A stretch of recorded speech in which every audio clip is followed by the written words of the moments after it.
Welcome to the Daily Memphian's annual commercial real estate seminar. I really appreciate y'all being here, even in this virtual format. We had hoped that we'd be able to do this one in person, but it just seemed the better precaution that we wait on this again. But we do appreciate you tuning in and watching. We've got a great lineup of speakers today talking about all the various sectors of commercial real estate, as well as two people very involved in the Ford plant going into the Memphis mega site. We'll start there and talk about that. And we'll talk about all kinds of things, economic development and commercial real estate, but talk a bit with each of the panelists today about how Ford and the mega site and everything that will follow on around that will impact their various sectors. Again, we hope to be back in person come January, February. We have a Women in Business seminar that comes up, I think it's in February. We really hope to be in person. So this is my pitch for everyone to get your shot, get your booster, and we can all be back together and drink wine and talk about this stuff in a much more fun setting. Or you can just drink water, and that's fine too. Again, before we get started, I will say that if you're watching this on the YouTube channel, you can, if you have questions for the speakers, just put them in the chat area to the, I think it's to the right or below the video. And I will eventually get those to the speakers. And if you're watching this embedded on the Daily Memphian site and you go into the comments on the article in which this video is embedded, we'll get those as well. You do have to be a subscriber to comment on the site, so it'd be a good opportunity to subscribe if you haven't already. So before we get started, we do have sponsors today. I appreciate all that the sponsors do to make this possible. Our first is Orion Credit Union. When it's your business, it's your passion. At Orion, we understand that you need to be ready to move on a property to secure it, develop it, and quickly begin receiving a return on your investment. Office buildings, multifamily, retail, or mixed use. We have a local team ready to discuss financing, secure the capital you need, and get your project moving forward. Let us partner with you on your next investment.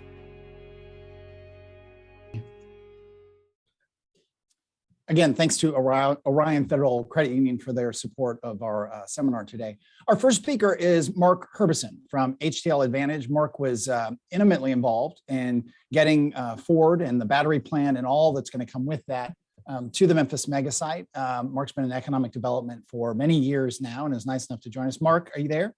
I'm here. Yeah, thank you for being here. I'm going to let you talk and walk through your thing and do a few questions with you. And thanks for being here. Okay, sure. I'm going to pull up this presentation quickly here.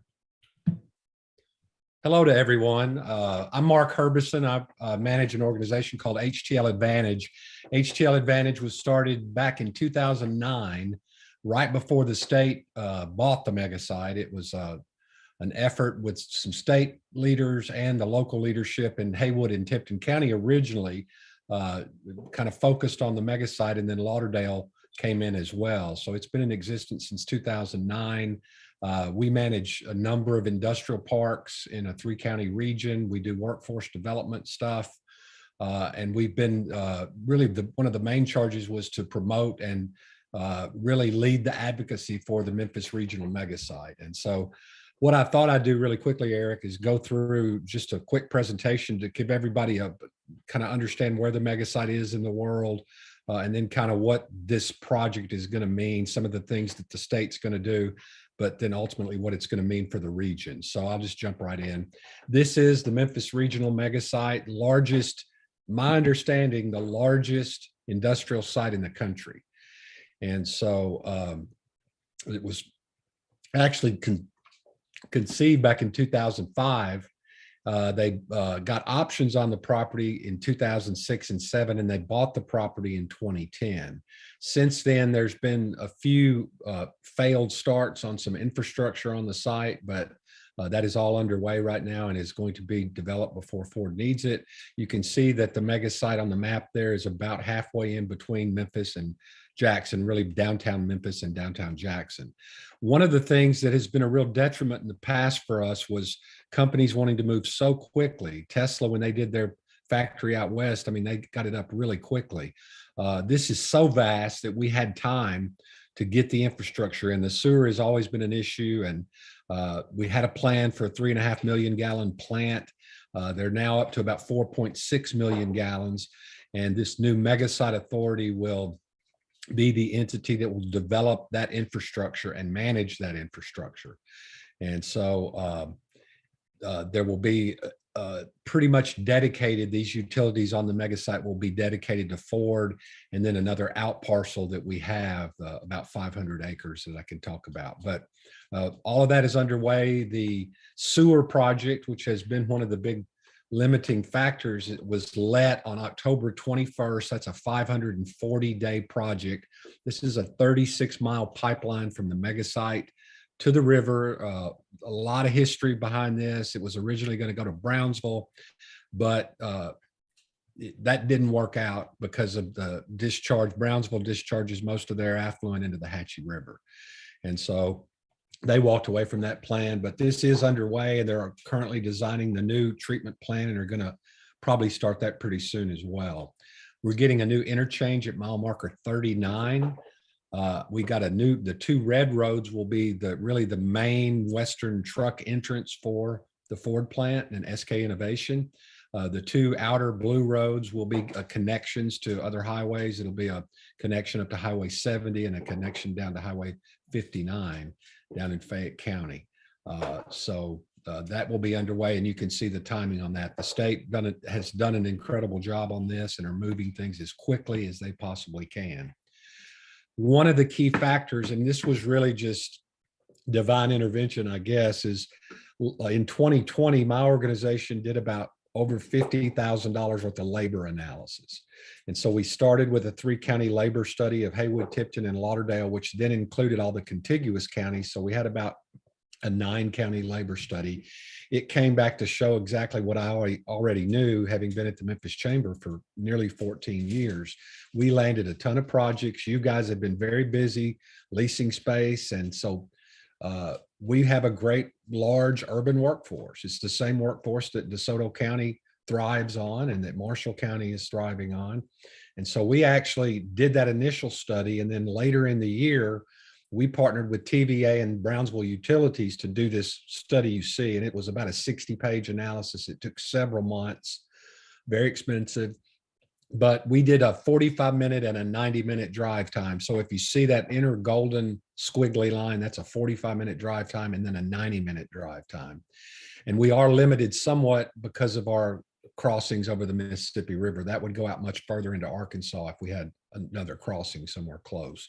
But within that 45-minute drive time, there are 960,000 people approximately. Within the 45-minute drive time, 960,000 people. Within a 90-minute drive time, 1.8 million people. This study looked only at automotive and battery manufacturing, because that's what the mega site was always intended to be, an automotive assembly plant site. That's how it was conceived. That's why it was built so large. And thankfully now, this was kind of what they were looking for, a site big enough to put both their battery plant and their assembly plant and some key suppliers. But within just that industry, within that 960,000 people, within a 45-minute drive, there's 186,000 people that currently possess the skill sets to work at an automobile plant. 10,000 people unemployed that have those skill sets. And within that approximately million people, battery manufacturing wise, there's 187,000 people. I think the key thing for us, though, was this comparison that we did on the right side. We compared the mega site area, 45 and 90-minute drive times to Tupelo and Toyota, Mercedes-Benz in Tuscaloosa, and Volkswagen Chattanooga. And that chart below there was several pages long, but in almost every category, we were as good, if not better, than these other 3 regions that have had assembly plants land there over the last 20 years and been very successful. So this was, I think, a key component, and it really came in just in time to be able to share on this project. We also saw the out-migration. I really quickly discovered when I got to HTL that we had a jobs problem. We don't have a workforce issue. We've got 72% of our workforce drives out every day to work in another county outside of the HTL region. And so over the latest numbers, over 15,000 people a day are driving into Memphis, Shelby County to work. And so we were always stressing to every company that's looked at the mega site that, we had enough labor leaving to man 2 or 3 car plants. And then we also sowed the great educational opportunities, really in this golden circle of educational training institutions, TCATs, 2-year colleges, 4-year universities. So that was really, impressed. They were very impressed with what was offered to them from a training perspective. And they were very impressed with the state's ability to do what they've done for Nissan. They will build a TCAT right on the site, and it will have their processes within that training institution. And if you've not seen the facility in Smyrna for Nissan, you should go on, and it's on YouTube. It's very impressive. This is what the mega site now will be. It will be on the left side of Highway 222, which was relocated and widened about 5 or 6 years ago, will be Blue Oval City. This is going to be the largest industrial complex ever built in Tennessee. It is massive. You could take the Nissan plant, the GM plant, and the Volkswagen plant and put it on this site and have about 1,000 acres left over. That upper part is going to be their rail corridor. They will store finished products there. They will bring in chassis on rail. They will ship out finished vehicles on the rail. They will be very energy efficient. We'll talk a little bit more about that in a minute. The economic impact is really huge. A $5.6 billion capital investment. This is the largest capital investment that Ford Motor Company has ever made in a facility. And it's going to mean a lot of new revenues coming in statewide. A lot of the suppliers are already working for Ford. I know I've already heard from a couple of companies that called me from 3 or 4 counties over that are in the automotive business, already working for Ford, and they were very excited about that. With the economic multipliers, we expect this to create probably around 21,000 new jobs in the economy. It's going to be a huge impact for West Tennessee. The construction alone is going to pump a huge amount of money into our economy, and so are the actual new wages that these 5,800 jobs will pay. Now, one thing I want to talk about real quickly is it's not really, I don't know that it's widely known, but the 5,800 jobs is just the battery and the assembly plant. There's going to be other facilities on site and a number of suppliers. So by the end of 2026, we could see approximately 7,500 to 9,000 people working on this site. And this will be their most eco-friendly site in the whole world. It is going to be their showplace for how to do sustainable projects. They're going to do some really cool stuff with solar, geothermal. It's going to be really impressive, and they're going to really bring in companies from all over the world to showcase this plant of how you can do that. So with that, Eric, I will stop, and I don't know if I take questions now or not. Yeah, thank you. Yeah, no, I'll do a couple of questions with you, and we'll come back to you later. And again, if people have questions, they can go, if they're watching on YouTube, they can go into the chat area that's either to the side or below the video. They can also use the comments on the Daily Memphian side. I have a million questions, but I'll just do 1 or 2 right now. The 500 acres that remains there, is that sold yet? It was under option by a company looking at it before Ford came. So they have an option till March of this coming year. Okay. Are they related to automotive or Ford or anything, or is it totally separate? I can't say. Okay, fair enough. And I have heard from others, and I'll ask other people this, but I heard from people who've said, like, already, I mean, the fact that there's a battery plant there and the battery facility might draw, obviously, suppliers to Ford could come on, whatever they're making for the trucks, but there could be other businesses just be interested in being near that kind of battery tech and that battery manufacturing. Is that true from your point of view? And how does that work? What does that draw, the dynamic there? Well, it is going to be just-in-time shipping on a lot of components for these vehicles. I think if you look at Volkswagen, Chattanooga, you've got suppliers like little Dayton, Tennessee, got the Nokian tire plant.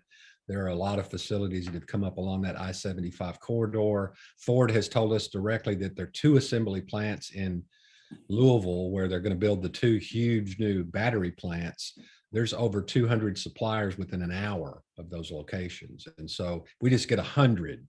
That's transformative to, this region. Yeah. So I believe that we will start, I mean, we're seeing increased activity already, But I believe that once this thing, really gets up and running and is under construction, that we will see more and more of that. And, everybody's still trying to get the plans in place and, get ready to even start construction. So, yeah.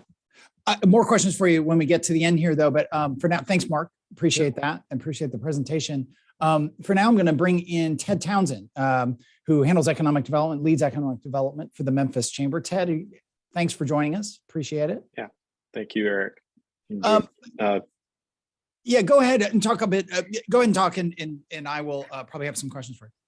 Yeah, so I'll talk in context a little bit about what Mark just presented. I will say that it was a true honor to work with Mark and watch him lead the effort in partnership with the state, TVA, and the Jackson Chamber to really land this opportunity. It was a watershed event to have the labor analysis because we had heard that infrastructure and workforce were true impediments to landing someone there. And when I was at the state all those years, we had that as a priority to market the mega site because we knew what it represented and how it could unlock so much economic potential for all of West Tennessee and the state. So we're thrilled really to see this as a transformative, multi-generational opportunity that I feel, given, it took 10 years to recover from the recession. Then we get punched in the face with a pandemic, and we all have seen the effects of that. And you're going to talk about it later with respect to how it's impacted commercial real estate.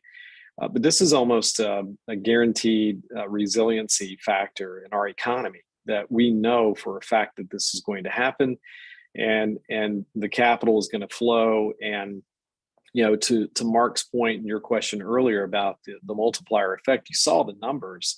We're already seeing the activity at the Greater Memphis Chamber.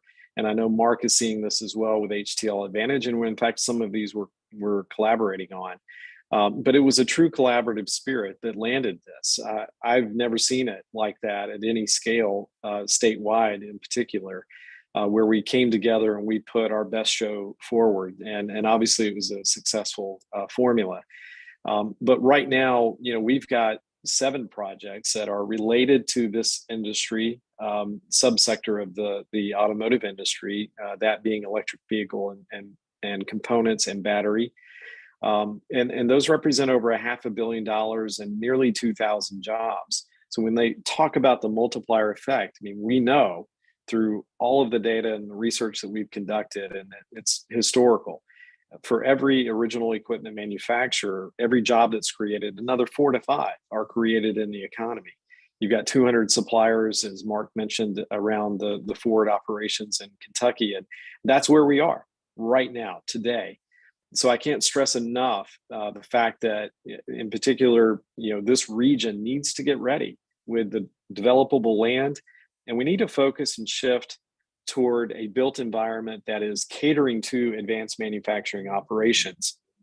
We're never going to go away from supply chain and logistics, right?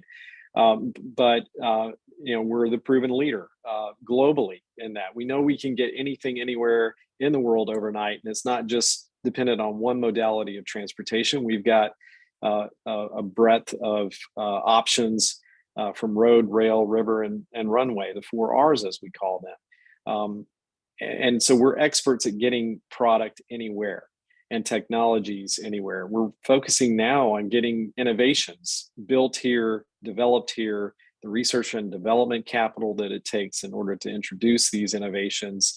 And really, in my mind, I feel we have the opportunity for this region, Greater Memphis, to be known as the EV capital of the US or the Southeast, whatever you want to set your aspirations to. It's already yielding the results in our project pipeline. And I know many of you are busy with getting deals prepped and getting spaces ready for this consideration. I'm concerned about the limited availability and the inventory. I know that's probably on Mark's mind as well. And in terms of getting the acreage necessary for these operations that are considering our area.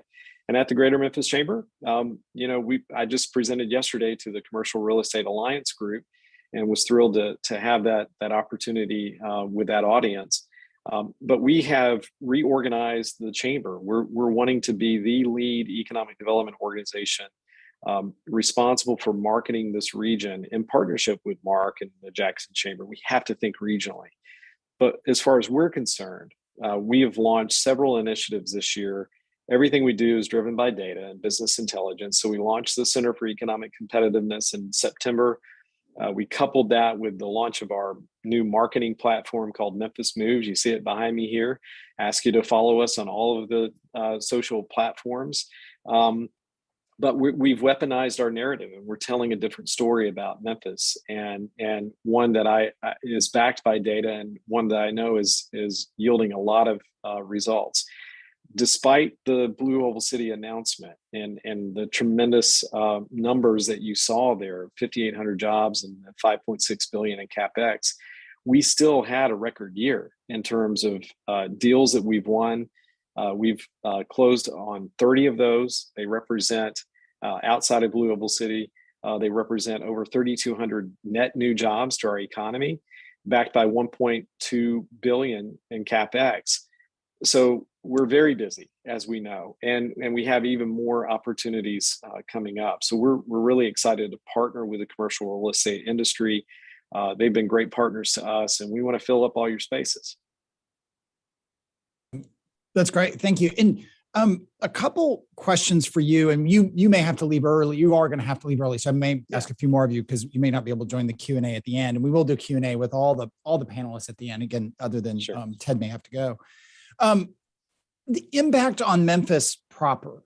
And I've heard, what I think is kind of a surprising amount of people who are like, well, that's great for Madison, Haywood. It's maybe great for some of the suburbs who are closer to the project, but Memphis proper, not really going to see a big impact. What is your response to that? It seems, I strongly disagree.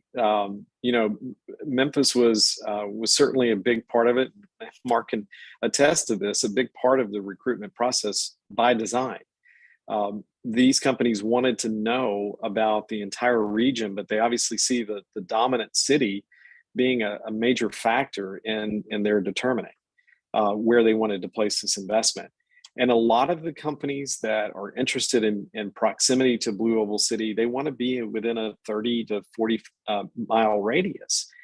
So Memphis and Shelby County will absolutely feel the effects of this. We're going to provide the workforce.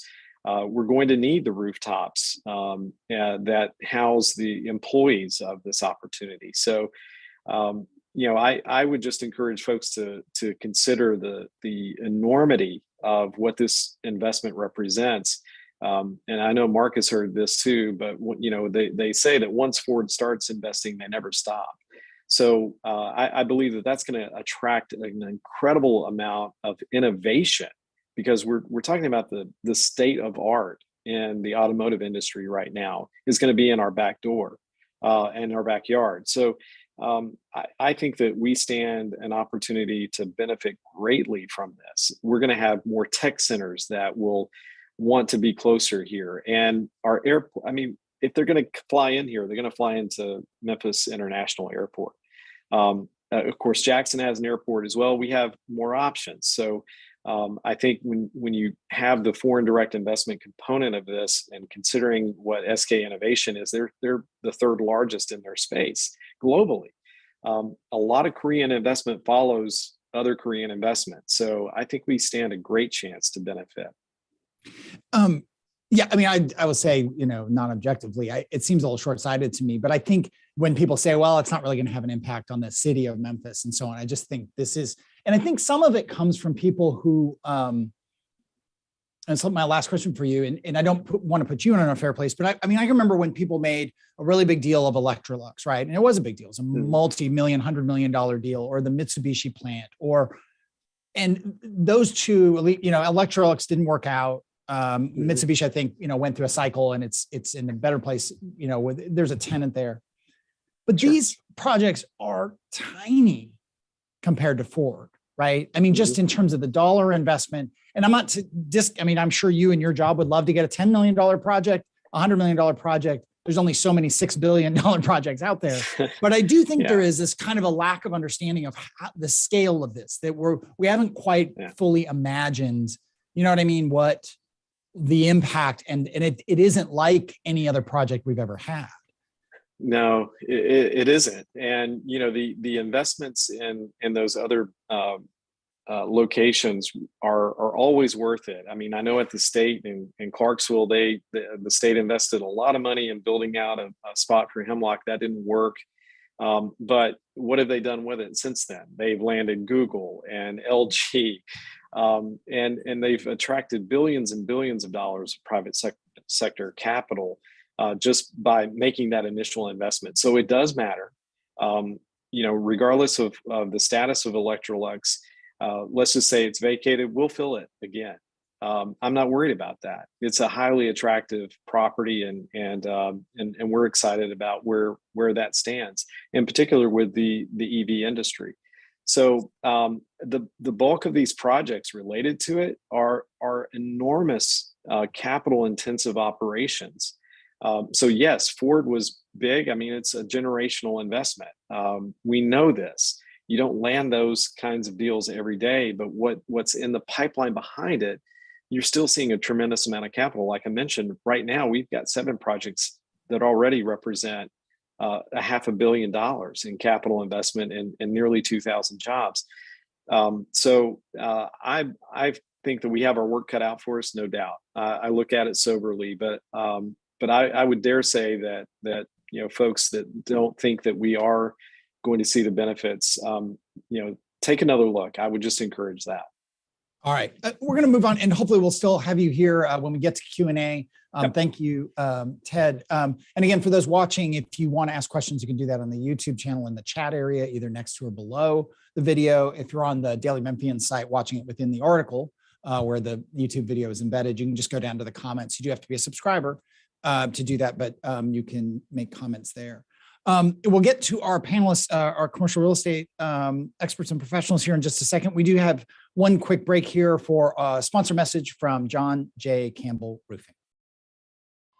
For 50 years, John J. Campbell Company has proudly served the Mid-South, handling commercial and industrial roof construction, along with industry-leading repair and maintenance services. One of the first commercial roofers in Memphis, John J. Campbell has since had the privilege of working with a variety of national entities, as well as local and regional general contractors. Serving not only Memphis, but the southeastern United States, you can count on John J. Campbell Company to keep you covered for another 50 years and beyond. And again, thanks to our sponsor, our second sponsor, John J. Campbell Roofing. The third, our first of the commercial real estate speakers today, third speaker overall, is Jackie Beeson. I'm sure I'm not pronouncing that right, but I meant to. I am. Okay. Thank you thanks for your forgiveness there. And from CBRE, talking about industrial. Jackie, thanks for being here. Thanks for inviting me.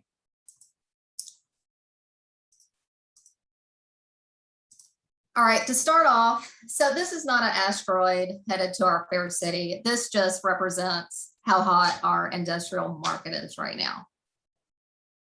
But first, I wanted to look at, you know, since we're coming out of the pandemic, our numbers pre-pandemic versus what we're seeing now. Because when the shutdown did hit, no one knew what was going to happen. We didn't know if we were going to have jobs, where the market was going to be, what was going on. And there's just so much negative out there right now. I feel like this is going to be a really good positive takeaway for all of us today. So 2019, I mean, that was a great year for industrial right before the pandemic. We were at 250 million square feet. The absorption rate was up. It was 4.6 million square feet. We delivered 10 million square feet of construction. The vacancy was 7%. Our rent growth was 2.7%. That's about an average year to year for our market. And then we fast forward to today and after the pandemic. I mean, we're up 12% in our inventory. So that's huge. We're at 280 million square feet. Our absorption rate is twice as much as it was 2 years ago. Construction is twice as much. Vacancy rate is down to 4.7, which is huge. Deliveries are twice as much. And what is really notable is the average rental rates have increased by 8.6%. Now, that might not look a lot like a lot, but across the United States, it's a lot more. But for our market, it's a huge, significant difference. And considering, we have these rental rate increases, we're still having huge amount of activity in our market. So far in 2021, there's been over 13 million square feet of deals that have been inked. We're estimating at the end of 2021, there's going to be over 15 million square feet of deals done. And a couple of noted transactions that have happened. Helen of Troy is doing a 2 million square foot build-to-suit in the Northeast, which specifically is Fayette County, which I think we're going to start seeing a lot of activity like we did in Marshall County about 5 years ago. And it's going to become a larger submarket. Milwaukee Tool did 2 1 million square foot deals, and that was due to their organic expansion or growth. McKesson, they support the COVID supplies. They did a 500,000 square foot deal.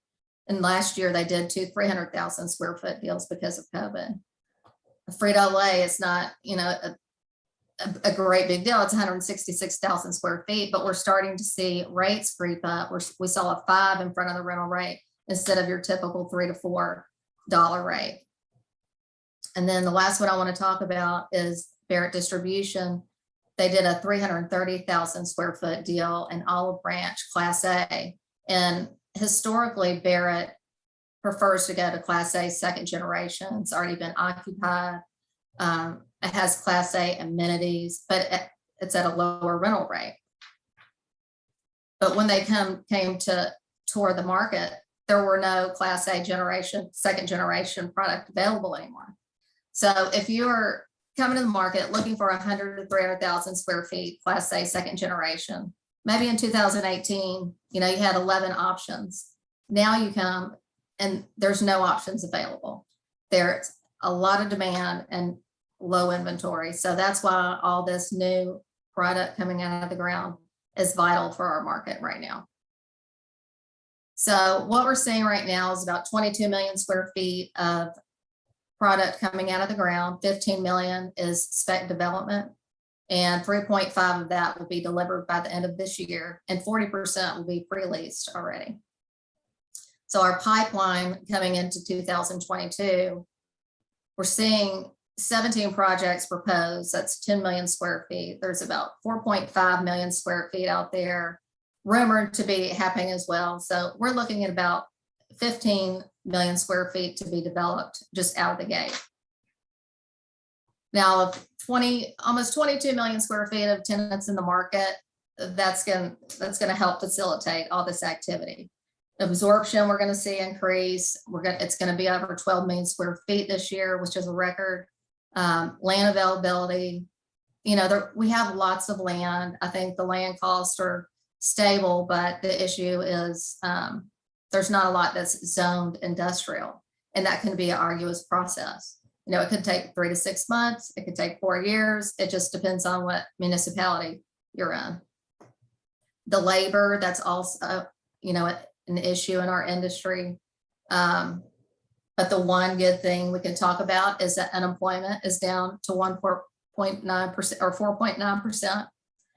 And then our rental rates, we're going to continue to see increase, not just because of the activity in the market. We have low inventory, but also construction materials. If you had a deal that was done beginning of this year at 425 at 300,000 square feet, that was probably old steel prices. And now the new steel prices we're seeing, you're probably going to look at a rate of 475 to 485 triple net. And then the last thing I want to discuss that's going to be an issue, I think, coming up in the next year is the tenants that, did 5-year terms in 2016. They're coming up for renewal this year, and they're going to have a huge sticker shock because it's going to be about a 20% increase average, because it has to be comparable to the fair market value, which contributes to the rising rental rates. Typically we saw a 2 to 3% annual escalations in these deals that we do. And now they're really pushing 3 and above. But all of that being said, I think we're going to have the same momentum that we had in 2021, and it's going to be a great year. I'm excited to be in industrial, and I apologize, I'm a little under the weather, but I hope I can convey how exciting that our market is right now. Absolutely. No, that was great. And thank you for doing this. You were a game time decision if you were going to be able to do it. And that was fantastic. And we really appreciate you being here.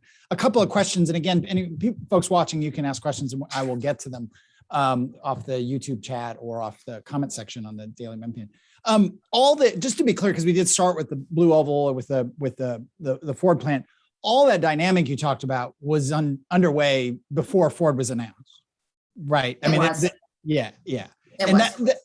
And so much of it driven by the rise of online shopping. And so, I mean, yes.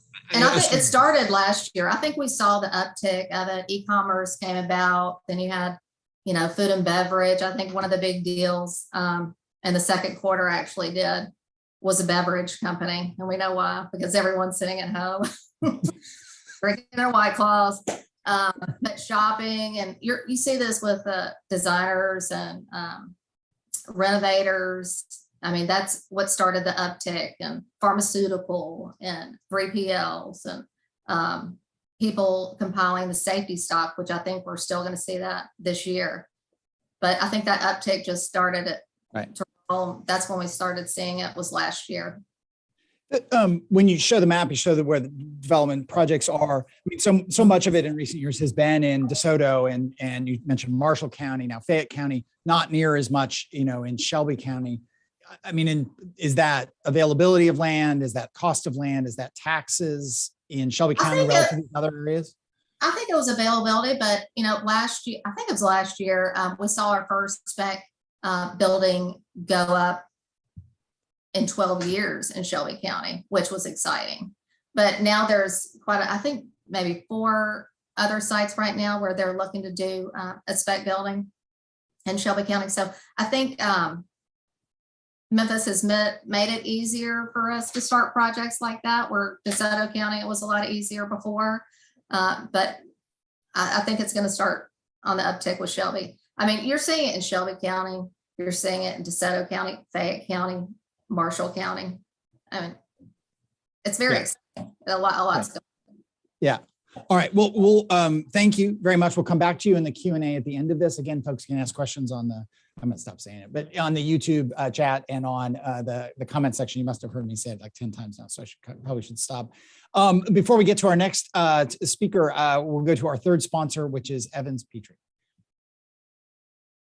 Evans Petrie is a full-service law firm founded in 1907 and located in Memphis, Tennessee. We represent a diverse roster of local, national, and international clientele. Our 43 attorneys here at Evans Petrie offer counsel in a wide variety of practice areas, including real estate, property tax, banking, corporate, construction, employment law, tax planning, and wills and estates. We are proud to be the legal sponsor of this event and welcome you to visit our website at evanspetrie.com. Again, thanks to all of our sponsors. We really appreciate them helping us put this on. If you missed any of this, by the way, and if you start tuned in late, obviously the whole video will be available on YouTube at some point after we finish all this, so you can get things from the beginning. And we will do Q&A at the end with the whole group.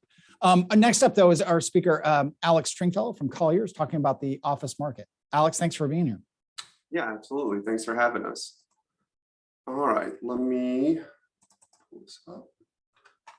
All right, so pulling up the office, we're going to go through a little bit of the office market. So I wanted to start with just kind of a snapshot of, where are we? What does the market look like? Just kind of set the table, if you will, before we kind of dive into some of the trends and things we're seeing within the market. So I won't spend long on this, but total inventory in the office market's 35.5 million square feet, with about 172,000 square feet currently under construction. We've got an overall vacancy rate of about 17%, and year-to-date net absorption's negative 211,000. Like any data set, there's a story behind these numbers that we'll get into further. But what I think is kind of the most interesting story, just looking at these overall stats, is we're in a little bit of a contradiction within the market. Our vacancy rates going up, our absorption's negative, but our rates have really remained pretty steady, if not gone up. There's some reasons for that we'll get into a little bit further, but it's created a situation where a lot of tenants expect to come out and find some aggressive landlords willing to cut some really cheap deals. And the reality is there aren't a lot of deals out there. And some of that is certainly, I guess some of our rising vacancy is certainly attributable to COVID, but given most of our office leases are 5, 7, 10 years long, we really haven't even started to scratch the surface on what kind of impact COVID and the related changes in workforce, will have on the market. What we've really seen is this rising vacancy and this increasing negative absorption is just following a similar pattern we've had for a couple of years. We've had soft, we're a soft market. We haven't had much significant white collar job growth, but it's not all doom and gloom, and there is a lot of demand. It just is not always seen, I guess, throughout the numbers. So we have to kind of start with every landlord's least favorite new phrase, and that's work from home. If you're hoping I'd come in and tell you this is exactly when you're going to go back to the office and I have all the answers on how your workforce or how you as an employer are going to be in the future, unfortunately, I have to tell you, you're going to be a little disappointed. The truth is, we're so early in this kind of workplace evolution. I think it's difficult for anyone to say with any certainty what's going to happen in the future. And frankly, when you do hear people give you a definitive answer, it's likely just skewed to whatever favors them the most. When your neighbor tells you they're more productive and they're never going back to the office because their boss loves them work from home, that might be true, but it might also mean they just love wearing sweatpants to work. And on the other side of the spectrum, one of our earliest and most vocal advocates for returning to the office was Jamie Dimon, the CEO at JP Morgan Chase. He came out in the Wall Street Journal and everywhere else saying, we're going back to the office and we have to be in the office. I'm not doubting that JP Morgan does value the culture and the benefits of being in the office, but they also happen to be one of the world's largest lenders of commercial real estate. And they hold the debt on a lot of these office buildings in Manhattan that are currently sitting empty. So you have to you do have to, I guess, take everything with a grain of salt in terms of where you're hearing the news. But while uncertain and still remaining uncertain, there are signs of momentum toward returning to the office. This is being driven, I don't think this is surprising to a lot of people, but it's driven by southern and more suburban markets, kind of like Memphis. The Houston, Austin, Dallas, Atlanta, they're generally 40 to 45% back in the office, where New York, Chicago, and the California markets are significantly less than, kind of around 25%, for an average about 32.5%. So we're starting to see employees maybe want to return and be a little more comfortable returning to the office. Recent Harris poll had 72% of employees respond that they were ready to return to the office, which I think took as a great positive. We're also seeing CEOs gain a little more confidence in the future of their business. And I thought this was interesting. KPMG does an annual CEO pulse survey where they reach out to 500 CEOs. And in September of 2020, they asked, do you plan to reduce your office square footage? And 70% of the respondents said yes to that question. They redid the survey, same question this year, and only 17% of CEOs had the same sentiment. So I think last year there was a rush to, we're never going back to the office. This has changed forever. But as COVID's kind of dragged on, I think that sentiment has started to change. And while there might be kind of a majority comfortable going back to the office, this group that's not comfortable going back, I think is pretty, set on not wanting to return, at least for the foreseeable future. So for a lot of these employers, it's just becoming a, one large cost benefit analysis. If we push everyone back too early, are we going to lose any employees? And with the current state of the job openings, taking a misstep on return to office can create costs for talent retention and recruitment.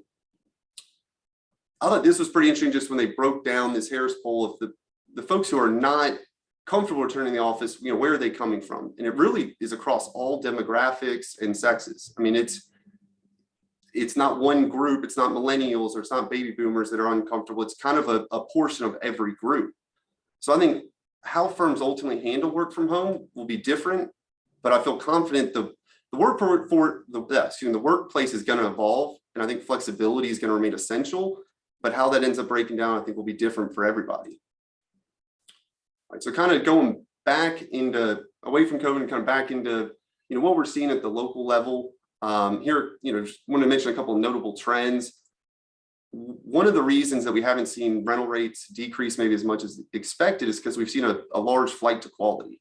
As vacancies have opened in some of the more desirable buildings, you've seen tenants start to look to jump from Class B buildings to Class A buildings, or jump from a Class B location to what we'd say is a Class A location. That's when we say Class A location, I'm really meaning Poplar Corridor, East Memphis. And that's following a national trend where a lot of firms are looking to maybe shrink their space, but make it nicer. And some of that is also an inducement, I think, to employees to get them back in the office. Like everywhere else, like Jackie mentioned regarding industrial, we have the supply chain and labor issues are driving up our construction costs. This is affecting tenants' ability to negotiate rates. I mean, there's only so much that the landlord can give when construction costs are going up at this rate. It's also really affecting timing. Traditionally, we might go look at 3 buildings, have plans drawn, price them out, get a proposal, and then it's been 2 to 3 weeks to analyze it and respond. Well, these days, by the time you do all that, your costs have gone up 20%, and that rental rate you were proposed is no longer relevant. So speed is becoming a bigger factor because of costs. And then one other thing I just mentioned on vacancy and some of that absorption is it doesn't always, I think, give a true indication of demand. It can also be a function of just the quality and size of the vacant spaces. Over the last kind of half decade, we've seen a number of high profile deals happen at previously unavailable buildings. This was the conversion of the downtown mall and the Gibson Guitar Factory to Terminex and FedEx's offices, all the way to IMC companies and Renaissance Bank doing build-to-suits. They just, for a variety of reasons, these companies looked at the landscape and said, where we want to be or what we want to look like doesn't exist right now. So while demand may be going down, we're also seeing new supply hit the market. A couple of notable transactions I wanted to mention from this past year. We talked a little bit about the new deliveries. On the leasing side, Salvalmo was the big story in the office market. For those unfamiliar, this was the spinoff from International Paper that they officially spun off, I guess, in early September. They looked all over the market from downtown to Carterville and ultimately ended up leasing 87,000 square feet at Primacy 1 in East Memphis. We, on the sales side, we solved the disposition of 2 of East Memphis's most iconic buildings, the Crescent Center and Clark Tower. The Crescent Center sale marked a long time landlord, Highwoods Properties, that marked their official exit from the market. And Clark Tower was purchased by a group out of Florida with some local ownership. And just given, Clark Tower in particular, given its visibility and size, it's always commanded a lot of the market's attention. And I think we're all excited to see what the new ownership will do there and some of the positive momentum and energy they're putting into the building. One of the stories I feel like is probably going, underappreciated is the rise in user buyer activity.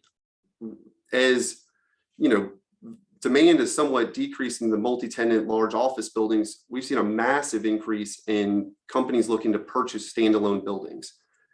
Right now, it's extremely difficult to find anywhere from 2,000 to 20,000 square feet for sale anywhere in East Memphis, Germantown, and Carterville. And as that supply has gone down, we've seen prices jump up. In East Memphis, the price per foot on these smaller buildings for sales has increased 20% since 2016. Some of that is certainly attributable to COVID, and I think a preference towards maybe the convenience of pull up, park, walk into your space, no elevators, no crowds. But it's also the low interest rate environment. A lot of firms have cash that they need to place somewhere. And a lot of it's predominantly driven by medical. So I included this picture of the Opera Memphis building on Wolf River because I think this is a great example. This building was is 17,000 square feet. So it's large enough to maybe justify the cost of converting, but it's small enough to be a single tenant property. It also sits in our kind of main for medical office space. And I mean, this building felt like a residential real estate sale. We had a client look at it. I think they had 5 offers within the first 2 weeks. They went to a best and final. It hasn't closed yet, but the seller's under contract at well above asking price. I think, again, that just kind of reiterates there's a lot of demand out there for these standalone buildings that, haven't always been tracked or don't always show up in our numbers. All right, so going a little more to what's happening next year? What do we see coming down the pipe? Construction costs, like Jackie said, aren't going anywhere. And as they continue to go up, you're just going to have to see rental rates increase. So even if vacancy is increasing, landlords just aren't going to be in a position to give much because of the rise in construction. And certainly, Ford's plant that we talked about in $5.6 billion in investment, that's going to is all, as great as that is for the overall market, it is going to put a greater strain on labor and materials. And I think that's going to affect pricing even further. I think one really interesting trend to watch will be on some of these, particularly kind of Class C, Class B buildings. I think you'll start to see more people look to convert their office buildings to other uses. We've already seen Raymond James Tower publicly announce that they're looking to convert that building to multifamily. I think you'll see in the urban core, you'll see people look to go to hotel or multifamily, but you're even seeing companies look to convert office buildings in the 385 or I-40 corridor to industrial. With a high demand industrial, it makes financial sense to look to, convert those buildings if feasible. As I mentioned, the standalone is in high demand as long as interest rates don't rapidly increase. I think that supply is only going to go down, and we'll keep seeing the price per foot go up on those types of transactions. And then I'll just kind of leave it with, feels like every day this world's changing. 2 weeks ago, everyone felt great. All of a sudden, a new variant pops up. Everyone's saying, wait, I don't know what, let's take a seat back or let's go back home. And so I think in the near future, a lot of these tenants are going to continue to do a wait and see. And as their leases roll, you're going to see people do short-term extensions, kick the can down the road a little bit, and then hope in 12 to 24 to 36 months, they'll have a better picture and be able to make, more of a long-term decision on kind of next steps with their lease. All right, so that completes my my presentation. Thank you, Alex. That was great. Thank you very much. You answered some of my questions I had as you went through, which is great. One thing about, as in terms of ramifications of COVID, I mean, it was already a trend pre-COVID. It seems like it's accelerated, at least in the way people talk about it, is shared space, shared workspaces, drop people who say, well, we don't need an office, but WeWork is sort of the big one. There isn't much, if any, of that in Memphis at any large scale. Have you seen more interest in that, or is that more the kind of thing that media talks about? Oh, everyone wants a drop-in space. They don't want to rent a full space. Is there real demand for it here? There is some demand. I mean, to your point, I think one reason we haven't seen it as much in Memphis is that, frankly, our real estate is relatively inexpensive, and we have a decent amount of it in different locations. Frankly, I'm curious to see if that continues to increase, but I think the nature of a lot of our companies, we won't see it as much. I think where we've historically seen is kind of Microsoft has 5 employees in Memphis. Do they go to a WeWork type operation? That kind of satellite smaller office, I think you'll see. But I have my doubts given how cheap our real estate is and the options available that we'll see a significant rise in shared office. All right. I got other questions for you, but I'm going to get our last speaker and sponsor in, and then we'll come back to y'all, or come back to you, Alex. So Alex, thank you very much. Before we go to our last speaker, we will get one more sponsor message, this one from Colliers. Colliers is a leading diversified professional services and investment management company. With operations in 65 countries, our more than 15,000 enterprising professionals work collaboratively to provide expert advice to real estate occupiers, owners, and investors.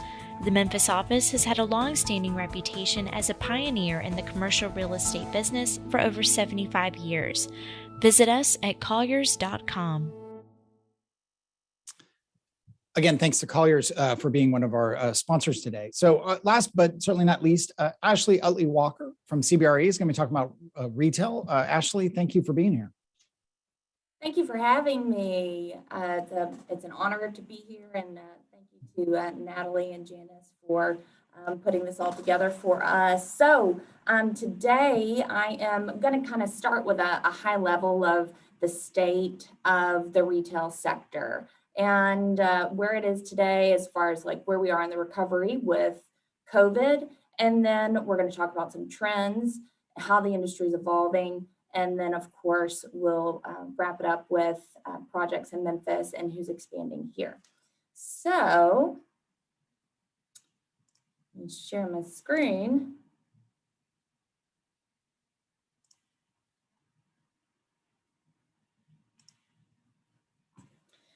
Okay, so what's going on in retail? A lot, actually. A lot is going on in retail right now, and we are experiencing what some people might call revenge spending.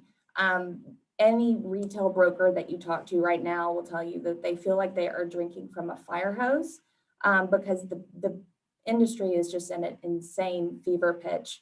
So retail sales right now are about 20% higher than they were in 2019. And that's, due to a couple of things. One is just that people have been cooped up for a while and they're ready to get out and shop and socialize and eat and get together.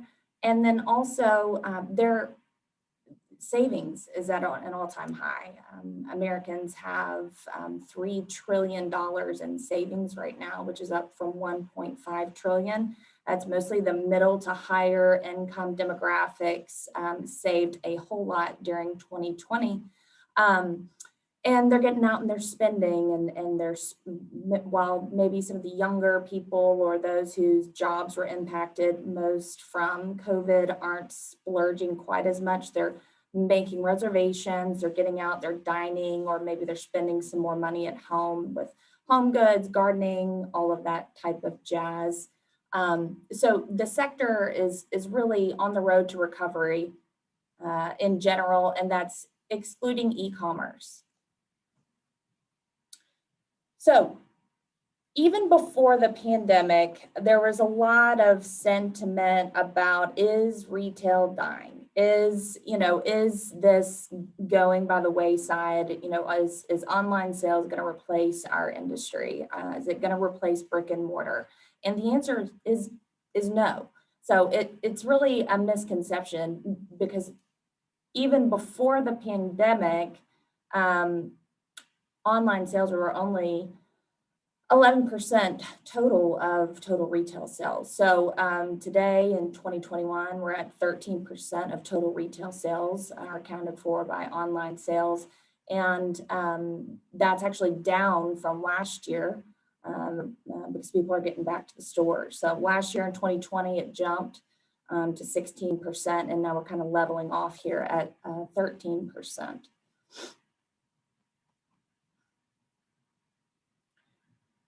So the recovery, where are we right now? So obviously the hardest hit sectors were a combination of food service, entertainment, and then retail actually was not hit quite as hard as restaurants. In particular, our restaurants were recovering a little bit slower, but not anything with a drive-through. That would be the full service restaurants, but arts, entertainment, recreation, and then retail, pure retail is higher today than it was in 2019. So here's a slide that just shows from 2018 to 2021 where restaurant and food sales are. So the food and beverage industry in general is really on fire right now as far as expansion goes. There's a ton of restaurant concepts wanting to do deals nationally and locally. There's a lot of things happening too. As you can see, obviously, fast food, anything with a drive-through really didn't miss a beat for too long. But then full service obviously is still recovering, as especially in the downtown, more urban environments, and the office sector is still slow. Their full service restaurants are a little bit slower, but things are coming back. People are spending money and they're eating and drinking, especially around the holidays. Well, and speaking of the holidays, ICSC just came out with a report, which ICSC used to be called the International Council of Shopping Centers. And I had to write it down because I'll never remember it. It'll always be International Council of Shopping Centers, but they've rebranded. Now they're the Innovative Commerce Serving Communities Organization, but it's our trade organization. And they just put out a report about Thanksgiving, kind of Black Friday sales. It said, you know, between Thanksgiving Day and Cyber Monday, 3/4 of the consumers that shopped at that time actually visited malls versus online shopping. And 15 the reasons why were 51% said they like to see and touch merchandise versus seeing it online. 43% of those people said the reasons why is because they just have a general preference. They just like being in stores better. 35% of people who shopped on Black Friday said that they enjoy browsing gifts because it gives them ideas. And so, and 52% of people preferred to shop locally. And actually, as far as online purchases go for Black Friday holiday sales, 72% of people who purchased items online picked them up in stores. And that kind of leads me to this notion that e-commerce is going to be, you know, supersede the need for brick and mortar stores at any time, which is it's really never going to be the case for several reasons, but one of which is the cost of transportation warehousing for digital retailers, pure digital retailers, is twice as expensive as brick and mortar. And one thing that has happened in the pandemic, which was already happening before, but a lot of these retailers just got smarter faster. They've evolved faster. There's trends that have been happening and they were already in process, but 2020 just forced them to figure it out quicker.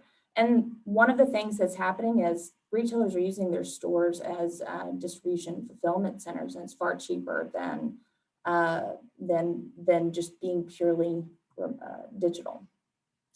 So omni-channel, that is a kind of, you know, term that people have probably heard quite a bit. And what it means is just retailers who do a really good job of fully integrating their platform.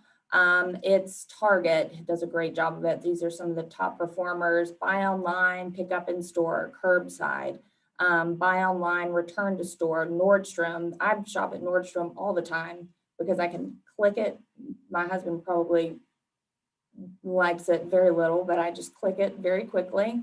And if I don't like it, I march my tail up to the rack and I can return it right there. And it's far easier for me to do that than, you know, going to UPS, because I just have a mental block about that. But retailers who have figured out how to fully integrate their online platforms are doing great and will continue to do very well.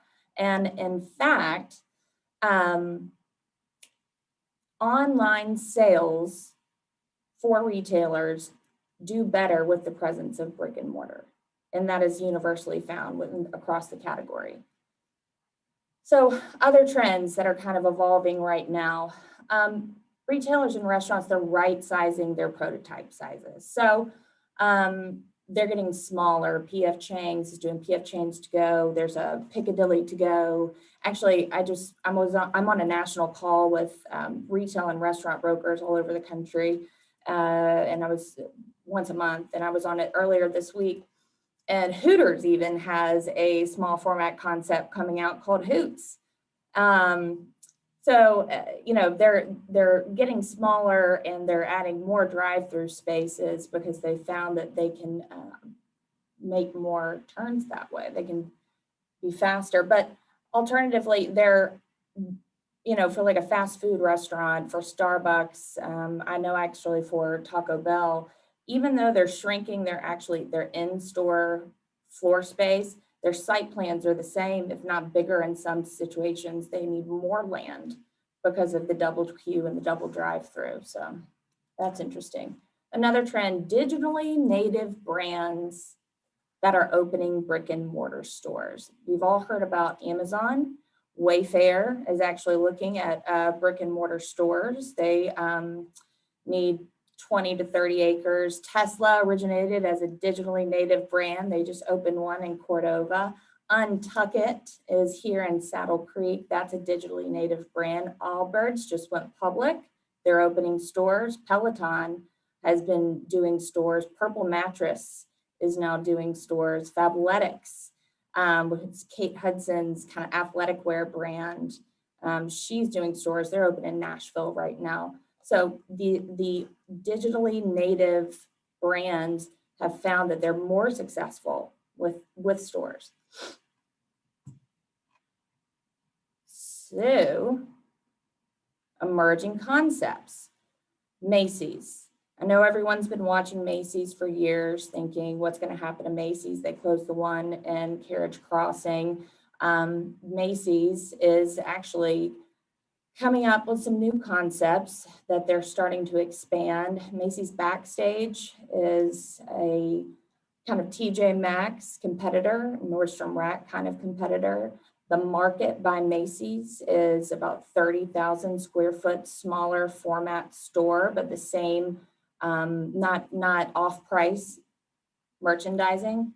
You have Amazon, obviously. 4-Star is like a 4,000 square foot electronics book retailer. Amazon Fresh is their grocery store, which is 30,000 square feet, and it is cashierless. Amazon Go Convenience, that is a cashierless kind of convenience store. In urban areas, they're doing Go Grocery, which is like a smaller format, 10,000 square foot grocery store. Some really cool coffee concepts, like Starbucks has a lot of competition coming out these days. Black Rifle Coffee is probably of these, personally, I think it's the coolest concept.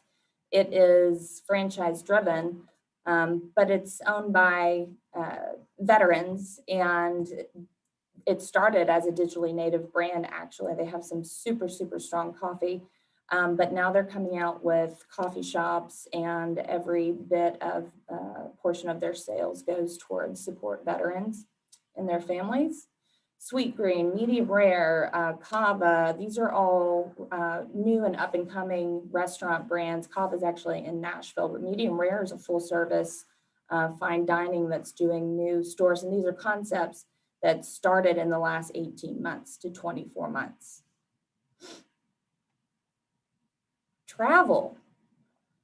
So travel and entertainment in the hotel industry might surprise people that it is doing very well. Its demand is up for hotel and occupancy rates for hotels are up. The average daily rate is 40% up, and the revenue per average rate is also up.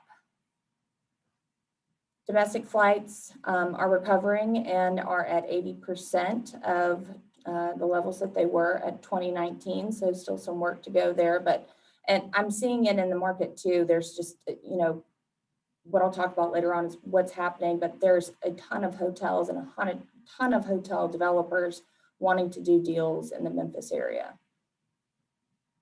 Okay, retail bankruptcies. I am not going to be a Debbie Downer and talk about all of the bankruptcies that have happened, but some of it is just really a function of the evolution of retail. It's always been evolving, and some of these retailers, a lot of these retailers were already kind of dying before COVID. You look at Steinmart and Pier 1, those were some brands that just hadn't evolved very much and were already on the out. And then COVID was just kind of the nail in the coffin, but closures are starting to slow and things are getting better.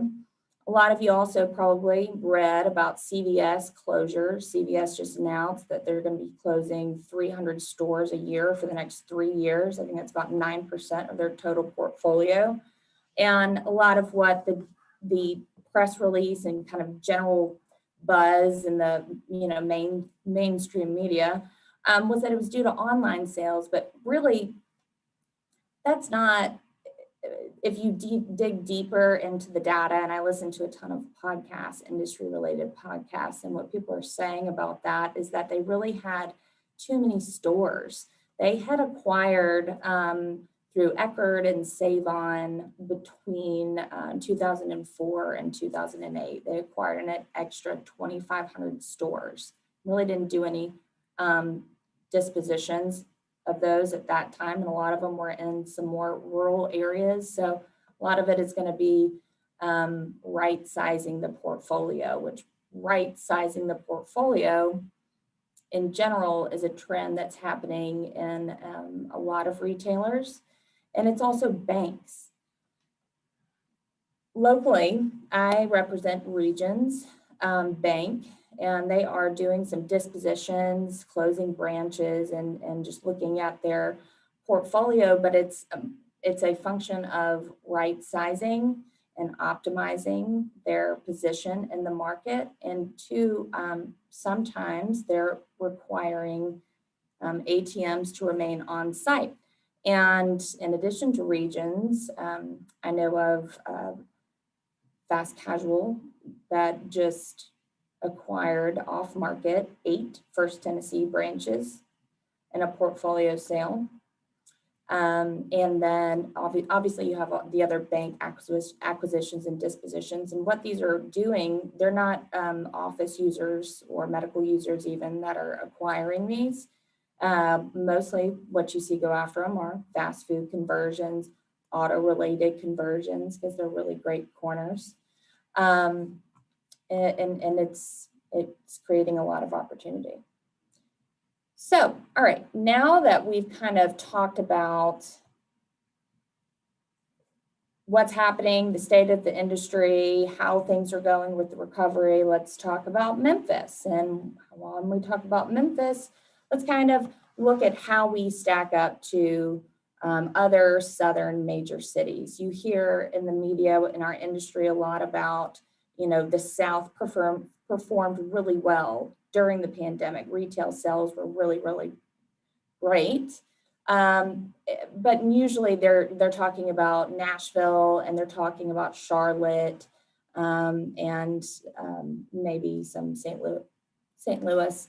But Memphis is a secondary market. So some of these really cool national brands that I've talked about expanding, they may not come to Memphis, and if they do, they may not come to Memphis till after they've hit Charlotte or Nashville.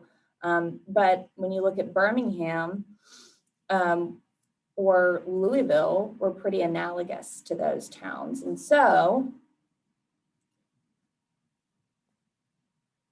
this is just a big aerial of Memphis. So actually this is a geofence that I did. Geofencing is, we have the ability to draw a digital box around an area and track cell phone data from it, like shopper cell phone data. So I can, for my clients, I can tell them exactly where the highest concentration of their customer base is going to go.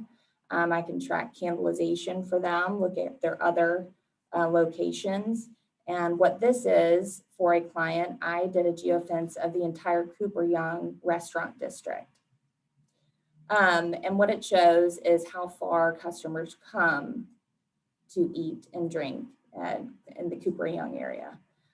But when retailers look at Memphis and look at the Memphis trade area, and they're looking for a tenant rep broker, they're wanting someone to work as far as like 2.5 to 3 hours from the Memphis MSA. That is what they look at as the Memphis trade area. So it's going to include Tupelo, definitely Oxford, and Jackson, Tennessee. I do go to Nashville some for clients, but not a lot of clients want me to go there. They have brokers on their own, but the Memphis MSA is much larger than even just, you know, DeSoto County and the Memphis area, but it's, and there's a lot of great tools to help that. So, all right, who's expanding in Memphis? That's really what y'all want to hear me talk about, not about geofencing and cool tools like that. All right, Aldi. In the pandemic, Aldi, there's a deal in Horn Lake, the brand new Aldi project, about 5 miles west of the I-55 Goodman Road interchange. So Aldi did a new construction deal there. They have out parcels that are pretty well spoken for there. Kroger, breaking news, I list the Galena Centro shopping center in Carterville, and I have had a 36,000 square foot former Steinmart box available, and Kroger is going to be expanding. So that's going to be a really great deal. That lease has been executed, and it's going to really do a lot for the community. It's going to elevate the center, and we have actually Five Below taking over the Pier 1 space. They're about to be opening. Chick-fil-A, during the pandemic, Summer Avenue, they are under contract from which I heard for a build-to-suit in Jackson, Tennessee. Obviously, Abner's took the old Starbucks. The Cookout has been doing a lot of expansions. Hotworks, gyms are expanding in general across the country, and they've done a lot of deals here through the pandemic. Take 5 Oil Change, Valvoline. I represent Valvoline. I represent AutoZone. Really, car washes, lube shops, auto parts, and fast food restaurants through the pandemic and 21 have just been on fire. We've had a lot of chicken fights, a lot of taco wars with expansions of people in those categories. I really don't see it slowing down anytime soon. In addition to these national brands, there's been a lot of really great deals done with some local restaurants, which really, as a consumer, makes me super happy, because I think as much as Memphis potentially lacks with, you know, high-end retailers, we have great food. We're all about food and fun. And we've had some really great local concepts expand. So Bog and Barley just announced a deal at Regalia. Go Grisani, which I helped Larkin and Mr. Grisani with that deal. They started a new takeout concept kind of born out of the pandemic, which that was interesting. And then the Erlen Jensen, you know, the golf simulator that just opened up, and the Doubletree Hotel. Marshall Steakhouse, he's a Marshall County guy from that we know from way back. He's actually going to be opening a second location at the Lake District. So Villa Castriati is also going to be heading out to the Lake District, and City Silo opened up their Germantown restaurant during the pandemic as well. So a lot of good things happening in the Memphis area right now. All right, notable projects. Liberty Park, they commenced construction for their 227,000 square foot youth sportsplex. It's very impressive. The renderings and videos that they've had, it's going to be really awesome. The Great Wolf American Lodge, that is going to be in Jackson, Tennessee. It's a $150 million project. It'll be indoor water park, 450 hotel rooms, mini golf, really cool. It's sort of like, it's comparable to if the Bass Pro had a water park and was a lot bigger. That's what it's going to be. Obviously, Blue Oval City, the Hyatt Centric, $74 million project downtown with rooftop restaurants. The Cascades broke ground. That is the first ever mixed-use project in Olive Branch. And Lake District's made some good progress with leasing there. They've got the Stock Market Grocery, Hollywood Feeds done a lease deal there. Cycle Bar is also at lease there. and Frost Bakery, Gould's. So that's shaping up to be a really impressive project that I think will only be helped by the Blue Oval City.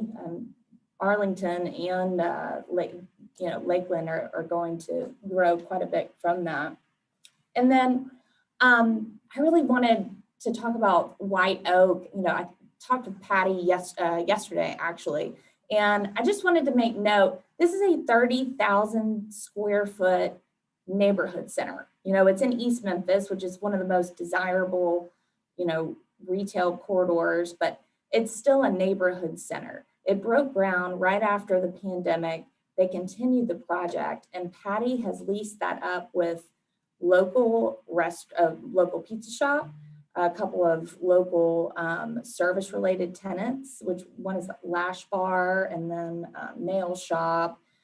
She's got a couple medical providers in there too, but I think it really speaks to if an asset has good fundamentals, it's going to get leased because neighborhoods need goods and services and amenities, and that's just the way it's always going to be. Tunica, they announced that the Harris Water Park project, it's on hold. I think they're trying to get together some more funding, but still a really neat prospective use for that. And then Williamsburg Village, which is that boutique, it's a boutique restaurant and dining district at Mendenhall and Poplar. Boyle Development was doing that one, or is doing that one. They did the first phase during the pandemic. Jonathan Howard did some Torchies and cheese shop and crumble cookie, and they're about to start on phase 2. And it's all local restaurants, really cool concepts, and boutique dining and shops. South Haven Silo Square, so it's been there since 2019, but they're about to finish a pedestrian bridge. It's going to link the multifamily and retail portion of that with the existing Getwell amphitheater and all of that stuff, the youth sports facilities over there. And actually, I talked with a guy from the ABC, the Alcoholic Beverage Commission, recently, and they're trying to change some of the laws to allow like that to be an open container district, because they're really trying to create a premier entertainment and dining destination there. So great projects happening. Hey, Ashley, I'm sorry to interrupt you. I want to interrupt a little bit because I do want to get to this rent as this slide comes up, but I want to get to some questions if I can. Is that doable? All right? There's a lot to talk about with retail. No. We'll keep. I mean, we'll get to them. I mean, that's my last slide, but it's just going to say rents are high, vacancies low, and that's it. No. But finish your thought on that. Finish your thought. No, it's really it. No, it's truthfully. I mean, vacancy in the core areas is very low and rents are very high, and that's really it. And I'll email anybody this slide that wants to look at it more. Yeah, it is interesting, and it goes to what you're to see that slide. And I'm glad you switched to that. We do, and this is partly a media problem. We focus so much on e-commerce and it Amazon and then, before that, or it's through COVID, obviously, but it was interesting. I mean, I wrote it down that one of your bullet points was that very few pure play e-tailers are profitable. I mean, and so all those mattress companies we hear on ads and all the, whatever it is that is a mail order or online thing, they are a lot of startups. They are a lot of burn through cash, as Amazon did forever, but not everyone's an Amazon. And so it's a good reminder of that. What is going into, one question I had, and you touched on this various points, what's going into the various, I mean, there is this kind of cycle, right, of big box stores getting either, and the ones that are closing. What kinds of things are going into that, the retail space being vacated by retailers that have retracted or just gone out of business completely?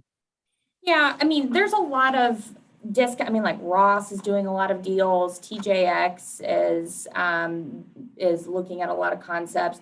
The home improvement, kind of the at homes, the home decor section. those types of use categories, and then gyms, those types of people.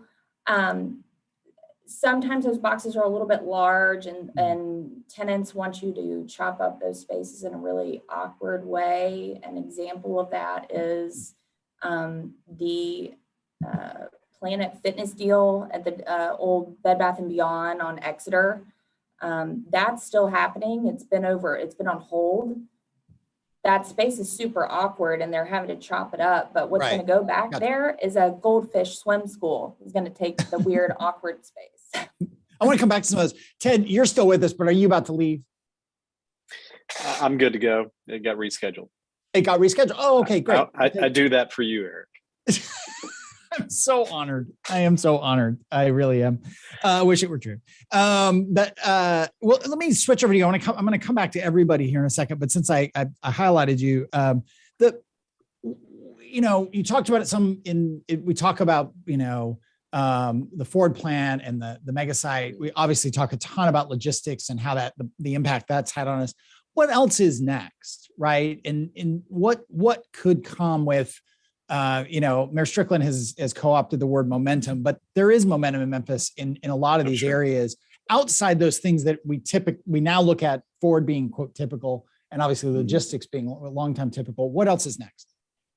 Yeah, so we went recently through an exercise with Brookings, and we were one of 3 cities that was selected to go through their economic indicators, inclusivity indicators lab.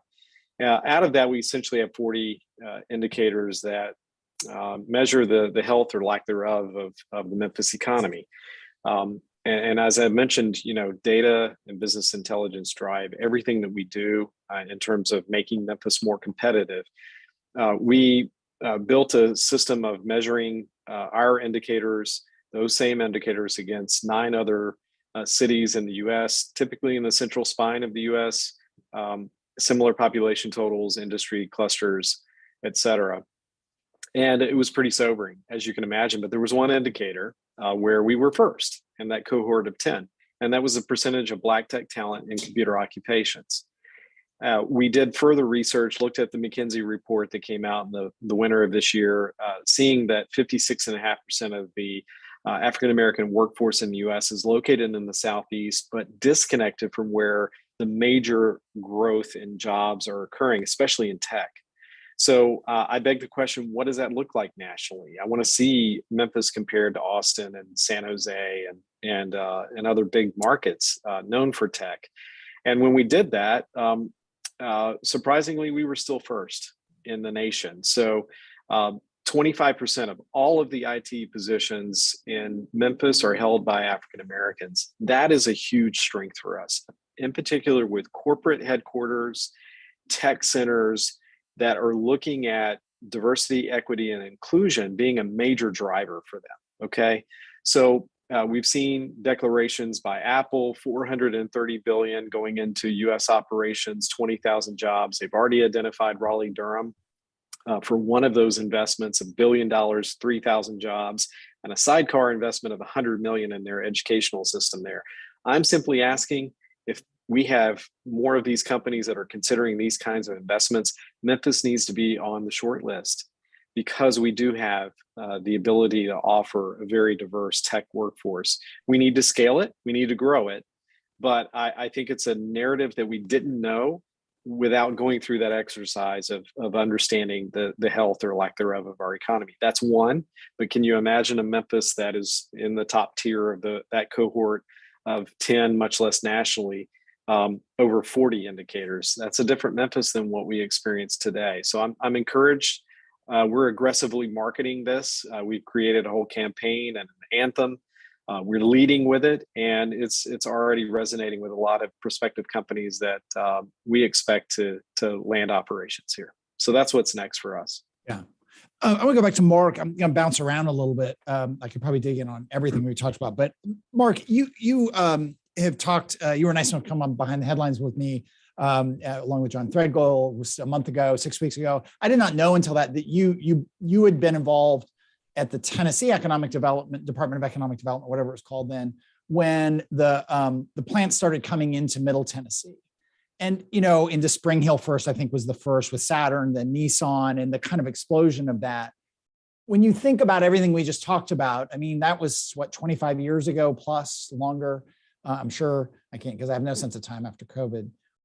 The impact on these kinds of sectors, retail, office, you know, things outside the automotive space that those plants had in Middle Tennessee on what then was a kind of big, small city of Nashville and a lot of suburban areas around it. Well, you know, I lived in Nashville for 15 years. I worked for a very short period of time, less than a year for ECD. And then I went to the Nashville Chamber of Commerce and was there several years, and then spent several years at the Rutherford County Chamber. And really, I predated the boom that there was, you know, there's catalytic projects, and they built a convention center, and it really changed the city. It brought all this new hotel development and all this new activity to downtown. When I lived in Nashville before 2000, I worked for state government for many years for the Secretary of State's office, and Nashville shut down at 4:30 and everybody scattered out to the suburbs. But what I'm really fearful of right now, I think one of the issues we're going to see going forward is the lack of housing in the region. I mean, we could potentially have in-migration of 40, 50,000 new people over the next decade. We've seen counties, most counties that have had very large negative population growth. So right now in my 3 counties, I can't do a come to HTL campaign because we don't have any inventory. And so I think any community that's got a lot of housing, and I don't know if you can convert office into housing, but they'll do really well. Eric. Yeah. Well, Alex, you mentioned that in Raymond James, you know, the old Morgan Keegan building, for those of us who are older, in downtown Memphis, has talked about converting. You hear about it nationally that, you know, in big cities that have even bigger housing problems, that Memphis does have a housing challenge right now already before Ford. Have you heard of, even if you don't name names, other conversions of office space? Because again, it's always been a kind of soft market for office here, and COVID, while it didn't hit quite as hard here, and you showed some stats that maybe didn't hit hard as some of us think, are there going to be more conversions? Yes, I mean, I think so. There are other landlords actively discussing it, evaluating it. It just becomes a function of cost, like everything else. You know, can you convert them and make it make sense? Some of the challenge with office buildings will be, I mean, they weren't built to be multifamily. So I mean, Raymond James, even for example, has pretty large floor plates. Apartments, you want natural light. You'd prefer to have a smaller floor plate so you can make more units around the exterior and give everyone, you know, plenty of windows, and that's going to be tough on some of these buildings. But I don't know that there's anybody else ready to announce, but there are, you know, multiple people looking at conversion. And then, as I mentioned, it's not just to multifamily. There was a deal recently out in kind of the Southwind area. Lens Reynolds bought a building that was formerly a flight simulator building, but more office. They're going to add some dock doors to the back of it and make it kind of more flex industrial. Still keep some office, but make it more of a flex industrial. So it won't just be multifamily, but you will see other types of conversions. Jackie, I want to come back to you. And one thing I meant to ask, and I moved on too quickly, but I can ask now, is we talked some about land availability, costs going up. I'm curious, you know, CBR is a national company, if not international company. Are we still cheaper than peer markets, right? I mean, where do we stack up in terms of that cost relative to other markets? No, we are still cheaper. We got a report yesterday about the rental increases, and some markets are 86%. And we're, you know, the average across the United States is 25%. And we're, you know, we had an 8.6% increase. So also an issue across the United States is going to be inventory, because in a lot of markets, there is nothing left. Yeah. The availability. Yeah. I think and we have a lot of land to build. I'm saying, say that last part. We have a lot of land to build onto. We can go to the east. We can go up to the northeast. And a lot of these markets don't have that room for expansion. Yeah. Let me ask you one more question. You may have, I think you talked about this as well, but I think one of the things you said, and I apologize if it was somebody else, but construction costs. do you really see, were you the one who said, I apologize, there Yes. really is no end in sight to those increased costs? You don't see it being at least something of a bubble of the supply chain disruption and all the kind of COVID disruptions? Is it really just here to stay? I think it'll level off, still increased, I think 3 times over, but it's leveled out. Lumber was increasing, but I think it's starting to come down. Roofing, though, I was talking to a roofing salesman the other day, and with TPO, he said they had a 50% increase, and they just now got another additional 30% increase on roofing supplies. Dock equipment, I mean, that's going up too, but I think it'll eventually level out when supply chain levels out. Back to you, Ashley, on construction costs and all that. I mean, we're talking about converting some of these spaces, new spaces coming in. I mean, do you have a different crystal ball? I mean, of where things are going? Oh, wait, you're muted. I'm sorry, Ashley. I didn't give you a heads up there. Enough of that.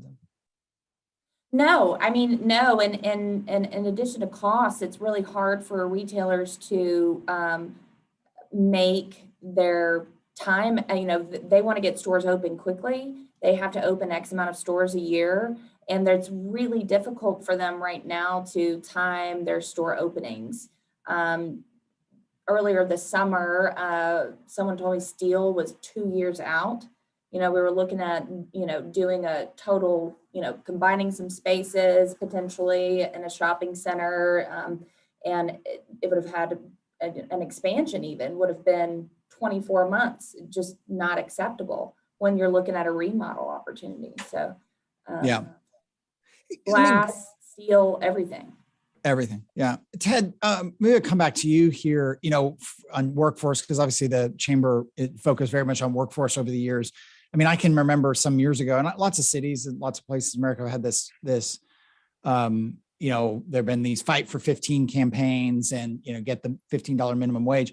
It is, whatever you think of that, it is interesting that in the last, at least nationally, I mean, I think there's a lot of employers that wish they were only paying $15, right, to get people in.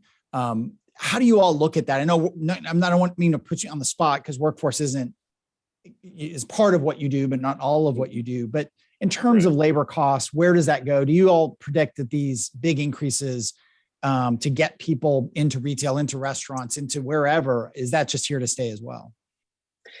I think to an extent it is, but we've seen a lot of displacement as well from the retail space, in particular, going into different opportunities that represent an even more escalated ability to earn.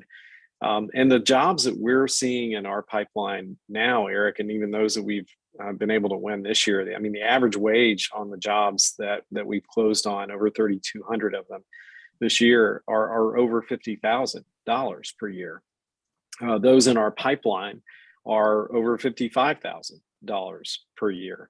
And I think it's because of the industry mix and the diversification that we're seeing in our pipeline. 70% of the projects that we're looking at now are all advanced manufacturing. So you're seeing this tremendous amount of higher skills that will be required. So, I think the pressure is going to continue to be there on the pay side of these wages. So I don't think that's going anywhere anytime soon.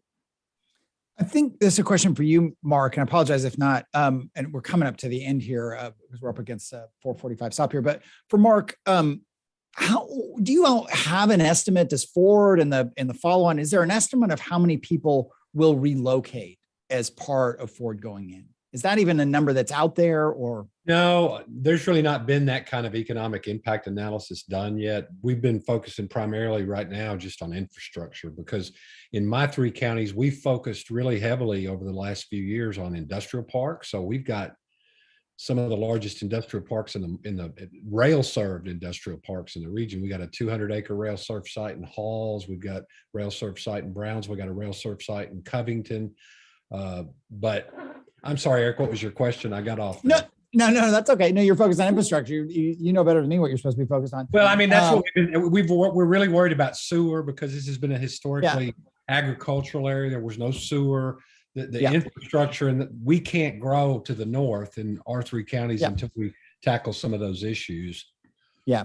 I was curious about relocations. I mean, because there's obviously, we talked about the available workforce here. We talked about the training that's going to happen. I mean, the plant doesn't open for, 5 years, but it opens, it opens in 3 years, January 1 of 2025. Okay. Sorry. And these other plants, they draw workers from other cities, right? Who have the expertise, who have some amount. So I was just curious. That was where my question was. But I understand. Well, I mean, if you look at the multiplying effect, and the 5,800 jobs is just the battery plant and the assembly plant, there's going to be just on site thousands of more jobs potentially, and the multiplier effect could be somewhere around 30,000 new jobs by the end of 2026 in the region to support this. And so, we're going to have to see incredible in-migration. I mean, we need to grow, and it's not really for Ford, quite frankly. It is for Unilever and Technor Apex and FedEx and every other company, because Ford will be probably the premier, job in the region, one of the most premier jobs in the region. So we predict, and I've talked to Tupelo and I've talked to some of the other regions, and they've seen significant growth. So So I think we'll see quite a bit. And I think at some point you'll see a University of Memphis or somebody like that do some sort of study probably that will predict over the next 1, 2, 3 decades what that'll look like. But this is so much. I mean, if you look at, GM has 3,400 employees, Volkswagen has 3,900 employees, and Nissan in Smyrna has 6,400 employees. So this is going to be as big as Nissan starting out. And it's going to be 3 of the largest buildings ever built in Tennessee. The 3 largest buildings ever built in Tennessee, my understanding. Yeah. All right. We will leave it there. I want to thank all of our panelists, Ashley Walker, Jackie Beeson, Mark Herbison, Ted Townsend, Alex Stringfellow. Thank you all for being here. Thank you to our sponsors. If you missed any of this, the full video of the seminar will be on our YouTube channel here as soon as YouTube processes it. It'll also be on the Daily Memphian site. Just search for commercial real estate or commercial real estate seminar. We hope to see you in person at our our seminar series next year. Get vaccinated so we can all be in person. Get your booster if you haven't already. Pretty much, if you're watching this, you're eligible. Just let's get real. Thanks so much. Have a great holiday, and we'll see you for the next one.